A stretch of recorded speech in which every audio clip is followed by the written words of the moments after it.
Good morning Assam. সময় এতিয়া 6 বাজিছে। মই আজি আপোনালোকৰ বাবে লৈ আহিছোঁ প্ৰতিদিনৰ দৰে আজিৰ দিনটোৰ ৰাশিফল। আজি হৈছে বুধবাৰ, চ'ত মাহৰ অসমীয়া 12 তাৰিখ, লগতে ইংৰাজী নৱবৰ্ষৰ 26 তাৰিখ। এতিয়া আগবাঢ়ো ৰাশিফলসমূহলৈ। জীৱন সংগী সুখৰ কাৰক হৈ উঠিব। নিজকে আপুনি ৰোমাঞ্চকৰ পৰিস্থিতি পাব পাৰে, যি আপোনাক আৰ্থিক লাভ দিব পাৰে। আপুনি নিজৰ ঘৰখনত কিছু ধনাত্মক পৰিৱৰ্তন আনিব পাৰিব। কামৰ চাপত মানসিক অৱস্থা আপোনাৰ বেয়া হ'ব পাৰে আৰু সমমৰ্যাদাৰ সন্মুখীন হ'ব পাৰে। দিনৰ শেষত অধিক চিন্তিত নহ'ব, কাৰণ বিশ্ৰাম কৰক। আপুনি ধৈৰ্য আৰু কষ্টৰ জৰিয়তে নিজৰ সপোন তথা উদ্দেশ্যত উপনীত হ'ব লাগিব। কৰ্মকাণ্ড বা পূজা আদি আজি ঘৰত অনুষ্ঠিত হ'ব। জীৱন সংগীৰ ফালৰ পৰা আপুনি আজি মনত আঘাত পাব পাৰে, যাৰ বাবে আপুনি হতাশ হৈ যাব পাৰে। চিকিৎসকৰ অনুসৰি যিমান দূৰ সম্ভৱ বগা কাপোৰ পিন্ধক। যেতিয়া প্ৰেমাস্পদক লগ কৰিব যায়, এনে কৰিলে এটা সুখময় প্ৰেম জীৱন লাভ কৰিব। বৃষ ৰাশি। শিশু আপোনাৰ সন্ধিয়াৰ সুখৰ মাজত অধিক চমক আনিব। ভাগৰুৱা আৰু হতাশাৰে ভৰা দিনবোৰক সামৰণি মৰাৰ দিন আহি গৈছে। তাৰ বাবে আপুনি এক নৈশভোজনৰ আয়োজন কৰা উচিত। আপুনি আজি আপোনাৰ ধন ধাৰ্মিক কামত লগাব পাৰে, যাৰ ফলত আপোনাৰ মনত শান্তি অৰ্জন কৰাৰ পূৰ্ণ সম্ভাৱনা আছে। আপোনাৰ আত্মীয়ক বেয়া ব্যৱহাৰ নকৰিব। আপোনাৰ এনেকুৱা ব্যৱহাৰ আপোনাৰ পৰিয়ালক দুখ দিব পাৰে। আনকি সম্বন্ধতো দূৰত্ব আহি যাব পাৰে। আজি আপোনাৰ প্ৰিয়জনক ক্ষমা কৰিবলৈ নাপাহৰিব। বহুত বিখ্যাত ব্যক্তিৰ লগত উঠা বহা কৰিলে আপোনাৰ নতুন যোজনা আৰু চিন্তাসমূহত বহুত অৰিহণা লাভ কৰিব। কোনোবা আধ্যাত্মিক গুৰু অথবা ডাঙৰজন আপোনাৰ সহায় কৰিব পাৰে। আজি আপুনি জীৱন সংগীৰ লগত ৰোমান্টিকভাৱে কটাব পাৰে। এনেকৈ দুয়োজনৰে সম্বন্ধ অধিক শক্তিশালী হ'ব। চিকিৎসকৰ অনুসৰি ধাতুৰ 4টা টুকুৰা বহমান পানীত প্ৰবাহিত কৰিলে পাৰিবাৰিক জীৱনত সুখ প্ৰাপ্তি হ'ব। মিথুন ৰাশি। বেলেগৰ লগত সুখৰ আদান প্ৰদান কৰিলে আপোনাৰ স্বাস্থ্য আৰু অধিক উজ্জ্বল হ'ব। আজি আপুনি বহুত পইচা আয় কৰিব পাৰে, কিন্তু এই পইচা হাতৰ পৰা যাব নিদিব, মানে খৰচ হ'ব নিদিব। ঘৰৰ সদস্যৰ লগত মিলি আজি কিবা বেলেগ ধৰণৰ ৰোমাঞ্চকৰ কিবা এটা কৰক। প্ৰেম এক পবিত্ৰ সম্পৰ্ক, ইয়াত কাকো কাৰো তলতীয়াৰ দৰে ব্যৱহাৰ নকৰিব। অফিচত কোনোবা বিশেষ ব্যক্তিৰ লগত আপোনাৰ দেখা হ'ব পাৰে। দৰকাৰী কামক সময় নিদিয়া আৰু অদৰকাৰী কামত সময় অপচয় কৰা আজি আপোনাৰ বাবে ঘাতক প্ৰমাণিত হ'ব পাৰে। জীৱন লগৰীৰ বেয়া হোৱা স্বাস্থ্য আপোনাৰ বাবে সমস্যাৰ কাৰণ হৈ উঠিব পাৰে। চিকিৎসকৰ অনুসৰি স্মৰণীয় প্ৰেম জীৱনৰ বাবে যিকোনো প্ৰকাৰৰ কুকুৰক খাদ্যবস্তু খুৱাওক। কৰ্কট ৰাশি। অন্যৰ ঈৰ্ষাৰ লগত আপোনাৰ ঈৰ্ষা মনত ৰাখিবলৈ গৈ গণ্ডগোলৰ সৃষ্টি হ'ব পাৰে, আৰু সেই কাম কৰক যি কাম কৰিলে আপুনি শান্তি লাভ কৰিব। যিসকল লোকে ক'ৰবাত বিনিয়োগ কৰি থৈছিলে, আজিৰ দিনটোত আপোনাৰ আৰ্থিক লোকচান হোৱাৰ সম্ভাৱনা আছে। জীৱন সংগী আপোনাৰ বহুত যত্ন ল'ব। আপোনাৰ হাঁহি আপোনাৰ প্ৰিয়জনৰ মনত সুখৰ লহৰ আনিবলৈ সকলোতকৈ ভাল উপাদান। কেৰিয়াৰৰ লগত জড়িত নিৰ্ণয় নিজেই কৰক, পিছত হোৱা এই লাভবোৰ আপুনি লাভ কৰিব। চন্দ্ৰমাৰ স্থিতিক লক্ষ্য কৰি ক'ব পাৰি যে আজি আপোনাৰ বহুত খালী সময় হাতত থাকিব, কিন্তু তথাপিও আপুনি এই কাম কৰিব নোৱাৰিব যি আপুনি কৰিব বিচাৰিছিল। আপোনাৰ জীৱন লগৰী সঁচাকৈয়ে আপোনাৰ বাবে দেৱদূতৰ দৰে। আজি এই কথা আপুনি অনুভৱ কৰিব। চিকিৎসকৰ অনুসৰি সুগন্ধিত বস্তু প্ৰয়োগ কৰিলে স্বাস্থ্যৰ পক্ষে ভাল হ'ব। সিংহ ৰাশি। আপোনাৰ সন্তানৰ উন্নত মানৰ প্ৰদৰ্শনে আপোনাক নথৈ আনন্দ কৰিব। যিসকলে আত্মীয়ৰ পৰা পইচা ধাৰলৈ লৈছিল, আজি সেই ঋণ তেখেতসকলে কিবা প্ৰকাৰে হ'লেও ঘূৰাবলগীয়া হ'ব পাৰে। পাৰিবাৰিক সমস্যাসমূহৰ সমাধান উলিয়াবৰ বাবে আপোনাৰ শিশুসুলভ ব্যৱহাৰে ডাঙৰ অৰিহণা আগবঢ়াব। বেলেগৰ হস্তক্ষেপ আপোনাৰ গতিৰোধত বাধাৰ সৃষ্টি কৰিব। পইচা অৰ্জন কৰাৰ পৰা সেই নতুন নিয়মবোৰৰ ব্যৱহাৰ কৰক, যিবোৰ আপুনি আগতীয়াকৈ ভাবি থৈ দিছে। যিসকল লোকক ঘৰৰ মানুহে অনবৰতে অভিযোগ দিয়ে যে তেখেতে তেওঁলোকক পৰ্যাপ্ত সময় নিদিয়ে, তেনে লোকে অধিক সময় দিয়াৰ কথা বিবেচনা কৰিব, কিন্তু অধিক কাম হোৱাৰ বাবে তেখেতে সময় দিব নোৱাৰিব। আত্মীয়সমূহক লৈ আজি আপোনাৰ আৰু জীৱনসংগীৰ মাজত কাজিয়া হোৱাৰ সম্ভাৱনা আছে। চিকিৎসক অনুসৰি ভগৱান বিষ্ণুৰ মৎস্য অৱতাৰৰ কথা পঢ়িলে প্ৰেম জীৱন সফল আৰু মধুৰে হ'ব। কন্যা ৰাশি, আজি আপোনাৰ স্বাস্থ্য ভালে থাকিব। জীৱনসংগীৰ শাৰীৰিক অৱস্থা বেয়া হোৱাৰ বাবে আপোনাৰ ধন খৰচ হ'ব পাৰে, কিন্তু ইয়াৰ চিন্তাৰ কোনো কাৰণ নাই, কিয়নো ধন এনেকুৱা বিপদৰ সময়ৰ বাবেহে জমা কৰা হয়। আপোনাৰ পত্নী বা গিৰীয়েকৰ লগত পিকনিক যোৱাৰ বাবে আজি বহুত ধুনীয়া দিন। এই দিনটো আপোনাৰ মন ভাল কৰাৰ লগতে দুয়োজনৰ মাজত থকা মতভেদ দূৰ কৰিব।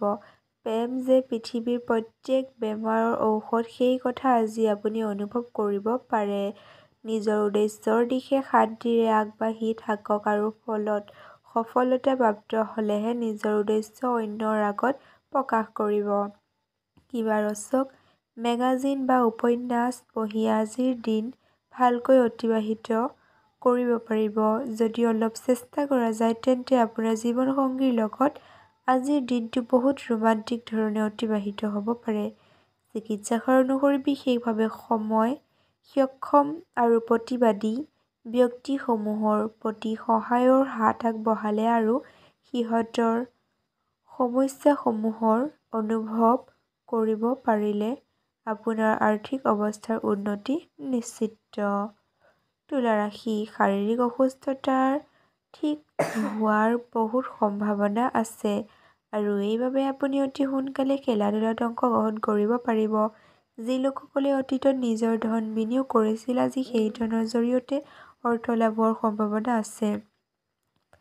বিপদৰ সময়ত পৰিয়ালৰ পৰা আপুনি সহায় আৰু পৰামৰ্শ লাভ কৰিব। আপুনি অন্যক লক্ষ্য কৰি বহুত কিছু শিক্ষা আহৰণ কৰিব পাৰে। এয়া আপোনাৰ আত্মবিশ্বাস শক্তিশালী কৰি তুলিবৰ বাবে বহুত প্ৰয়োজনীয় এটা ভাল কৰিব পাৰে। শক্তিশালী কৰি তুলিবৰ বাবে বহুত প্ৰয়োজনীয়। কোনোবা আপোনাৰ প্ৰেমৰ পৰা দূৰত ৰাখিব নোৱাৰে। আজিৰ দিনাখন আপুনি অফিচত কিবা এটা ভাল কৰিব পাৰে। ছাত্ৰ-ছাত্ৰী, আজিৰ কাম কাইলৈ পেলাই নথব। যেতিয়াই খালী সময় পাব তেতিয়াই কামখিনি পূৰা কৰি ল'ব।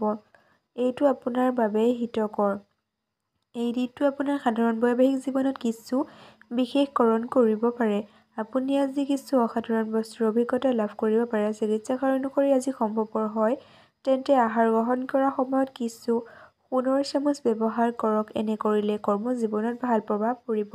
বৃশ্চিক ৰাশি, আপোনালোকৰ মাজৰ কিছুমানক আজি গুৰুত্বপূৰ্ণ নিৰ্ণয় ল'ব লগা হ'ব পাৰে, যাৰ ফলত আপুনি হতাশাগ্ৰস্ত আৰু চিন্তিত হ'ব পাৰে। আজিৰ দিনটো ইমান লাভদায়ক নহ'ব। এইবাবে আপুনি নিজৰ পইচাৰ ওপৰত চকু দিয়া উচিত আৰু প্ৰয়োজনতকৈ অধিক খৰচ কৰা উচিত নহ'ব। প্ৰেম, মিলাপ্ৰীতি আৰু নিজৰ মাজৰ সম্পৰ্কত আত্মীয়তা বৃদ্ধি হ'ব। কোনোবা তৃতীয় ব্যক্তিৰ হস্তক্ষেপ আপোনাৰ আৰু প্ৰিয়জনৰ মাজত সমস্যাৰ সৃষ্টি কৰিব পাৰে। যি নিজৰ কামক লৈ একাগ্ৰ হ'ব সিহঁতে পুৰস্কাৰ লাভ কৰাৰ লগতে লাভান্বিতও হ'ব। আজি টিভি বা মোবাইলত চিনেমা চাওঁতে ইমানেই ব্যস্ত হৈ যাব যে জৰুৰী কাম কৰিও পাহৰি যাব। অন্যৰ হস্তক্ষেপ আপোনাৰ বৈবাহিক জীৱনত সমস্যাৰ সৃষ্টি কৰিব পাৰে। চিকিৎসক অনুসৰি কুষ্ঠ ৰোগীৰ আৰু মুখ বধিৰ লোকৰ সেৱা কৰক আৰু সিহঁতক যিমান পাৰে সহায় কৰক। এনে কৰিলে আপোনাৰ স্বাস্থ্যৰ ওপৰত ভাল প্ৰভাৱ পৰিব। ধনু ৰাশি, বাহিৰত ঘূৰা-মেলা তথা বন্ধু-বৰ্গৰ লগত দূৰণিৰ ঠাইবোৰলৈ অভিযান কৰা আদিয়ে আপোনাক আনন্দ আৰু মানসিক সন্তুষ্টি প্ৰদান কৰিব। নতুন যোজনা এটা আপোনাৰ চকুত লাভান্বিতৰ দৰে দেখিব, কিন্তু আশা কৰা মতে আপোনাক লাভ দিব নোৱাৰিব। বিনিয়োগ আৰু সময়ত অতি সোনকালে কোনো নিৰ্ণয় নলয় যেন। এনেকুৱা মানুহৰ পৰা দূৰত থাকক যাৰ বেয়া অভ্যাস আপোনাৰ ওপৰত বেয়া প্ৰভাৱ পেলাব পাৰে।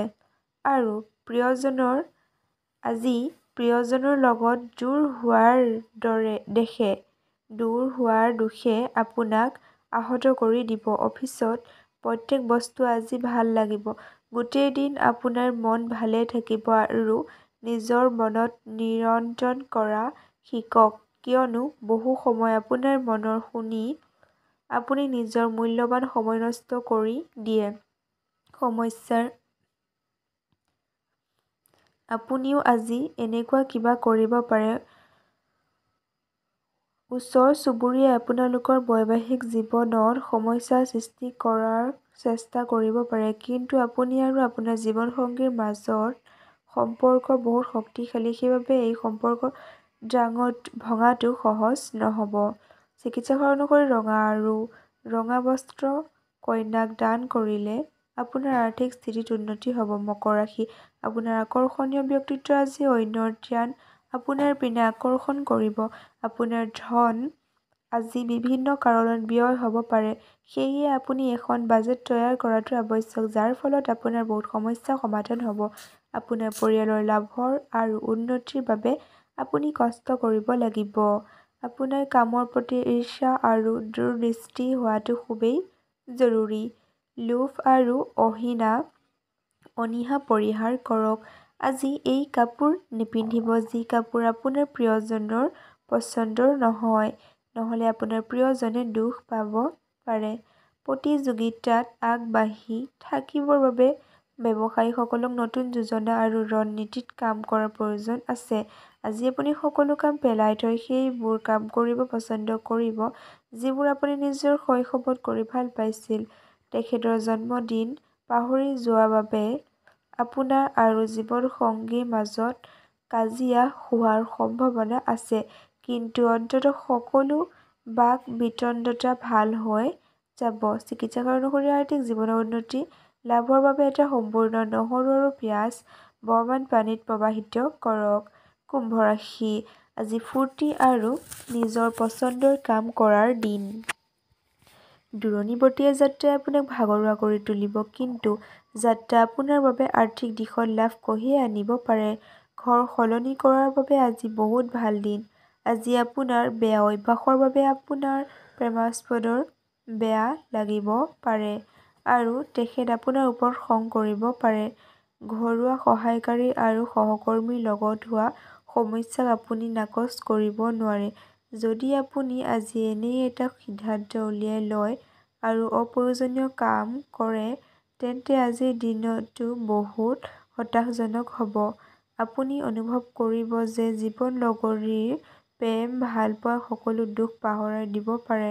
চিকিৎসকৰ অনুসৰি লাভৱান তথা সমৃদ্ধিশালী হ'বলৈ টিনৰ টেমা অথবা পাত্ৰত গংগাজল অথবা পবিত্ৰ জল জমা কৰি ৰাখক। মীন ৰাশি, আজি আপুনি অফিচৰ পৰা সোনকালে ওলাব চেষ্টা কৰক আৰু সেই কাম কৰক যি কাম আপোনাৰ কৰি সঁচাকৈয়ে ভাল লাগে। অতিৰিক্ত ধন আপুনি ৰিয়েল এষ্টেটত নিৱেশ কৰিব পাৰে। আজিৰ দিনটো আনন্দৰে ভৰা হ'ব কাৰণ আপোনাৰ জীৱনসংগী আপোনাক আজি সুখ দিবলৈ বহুত প্ৰয়াস কৰিব। আপুনি নিজৰ প্ৰিয়জনৰ বহুত আৰাম অনুভৱ কৰিব। আপোনাৰ প্ৰফেশ্যনেল দক্ষতাক বৃদ্ধি কৰি নিজৰ কেৰিয়াৰৰ বাবে নতুন দুৱাৰ মুকলি কৰিব পাৰে, খুলিব পাৰে। আপোনাৰ ক্ষেত্ৰত আজি আপোনাৰ অপাৰ সফলতা প্ৰাপ্তৰ সম্ভাৱনা আছে। আপোনাৰ সকলো ক্ষমতাক আৰু ভাল কৰাৰ চেষ্টা কৰক। কাকো অৱগত নকৰাকৈ আপুনি আজি নিজকে সময় দিবলৈ ঘৰৰ পৰা বাহিৰলৈ গুচি যাব। আপুনি অকলেতো থাকিব, কিন্তু মন শান্ত নহ'ব। মনত আজি বহুত চিন্তা অগা-দেয়া কৰি থাকিব। আপুনি সুখেৰে ভৰা বিবাহিত জীৱনৰ গুৰুত্ব আজি বুজি পাব। চিকিৎসকৰ অনুসৰি একুৰিয়ামত এটা ক'লা আৰু সোণালী মাছ ৰাখিলে আপোনাৰ প্ৰেম অধিক সুদৃঢ় হ'ব। পুনৰ লগ হোৱাৰ আশাৰে মই এই মুহূৰ্তত আপোনালোকৰ পৰা এতিয়া বিদায় মাগিছোঁ। ওম নমঃ শিৱায়, ওম নমঃ শিৱায়, ওম নমঃ শিৱায়। কমেণ্ট বক্সত আপোনালোকেও 3বাৰ গৈ লিখিব ওম নমঃ শিৱায়। এইখিনিতে এটা কথা কওঁ, যিসকল মানুহে মোৰ ৰাশিফল চেনেলটো ছাবস্ক্ৰাইব কৰা নাই, মোৰ ৰাশিফল চেনেলটো ছাবস্ক্ৰাইব কৰি লৈ যেন। আজিলৈ আহিছোঁ, বাই। পুনৰ এটি ৰাশিফল ভিডিঅ'ত মই আপোনালোকক এনেদৰেই লগ পাম।